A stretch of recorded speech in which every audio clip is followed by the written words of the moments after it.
Hello all. Welcome to the Happy Career Guru channel. This is Prasad. Last week I spoke about imposter syndrome. That's one of the blockers I talked about. This week I'll continue on the same theme. I've heard a lot of people say this. You can fill in the X yourself. Not X enough. Not smart enough. Not confident enough. Not communicative enough. Not successful enough. Not something enough. There are many ways in which these kind of things manifest in our lives. About 2 to 3 weeks back, I went to this training with a company called iPEC. iPEC trains coaches, and they shared this particular model that they use that helps them identify what are the things that are blocking an individual. They call this model GAIL. Now, before we get into the detail, let me tell you that this particular video is going to be fairly content heavy.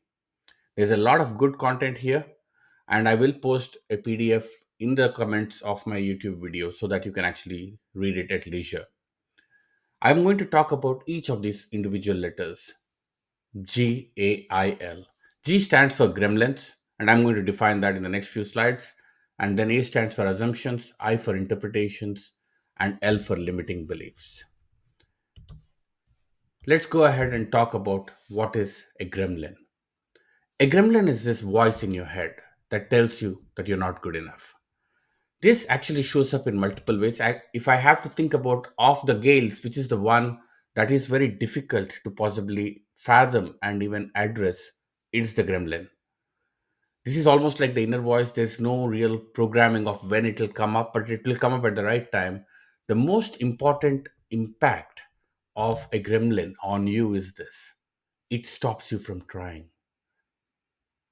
I won't try to apply for this dream job of mine because I'm not good enough, right? It stops you from trying. This is the one that also requires the most help, perhaps. You have to almost disassociate yourself from the gremlin itself. Remember that the gremlin is a part of who you are, it is not the whole of you.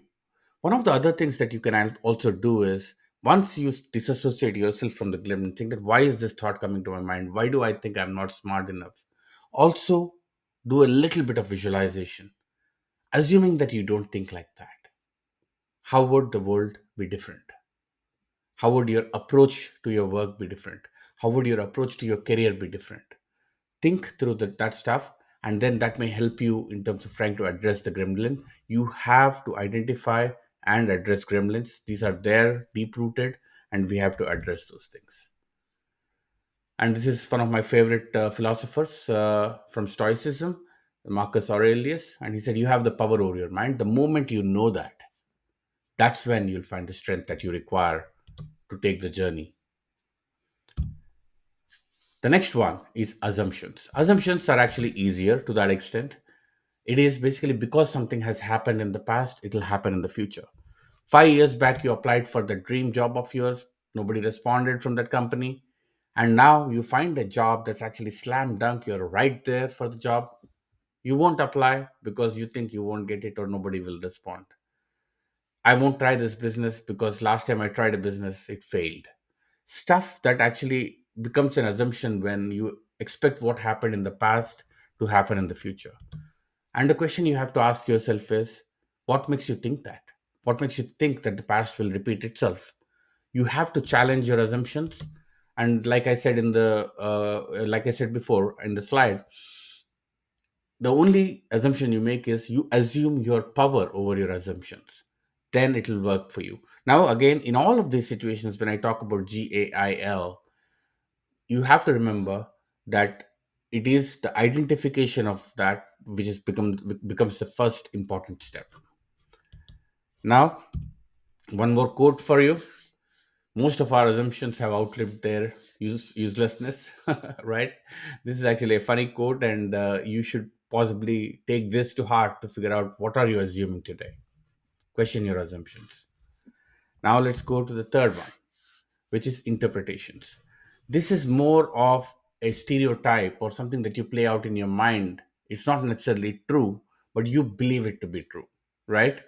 Now, interpretation may sound let's say you made a very high stakes presentation to a group of people and nobody really responded significantly, nobody gave you any major feedback right up out of the gate, and then you start wondering, oh, did I completely screw this up, or do I need to do something different? The one thing that you need to do in these kind of situations is ask yourself, what is another way of thinking about it? Maybe go and seek feedback from people, that's the easiest way, but more importantly, ask, what would somebody else think about a particular situation? Why would that be the conclusion that you will come to? These are the conclusions that we come to on the basis of just an assumption of what would happen. As an example, I was talking to somebody in the last couple of days where they were saying, oh, I don't know whether I want to reach out to the partner in my firm because the partner is a very busy guy and they may not, I'm just a associate, why would they even care about me? What makes you think that? There's just no logical, empirical basis for you to think that. And unless you reached out to certain partners and then they really gave you the cold shoulder, maybe that becomes an assumption. Even then, you can question, not all partners are created equal. Go try, right? So the point is, somewhere along the line, you have to remember what is it that you're thinking that's actually making you make certain decisions in your career.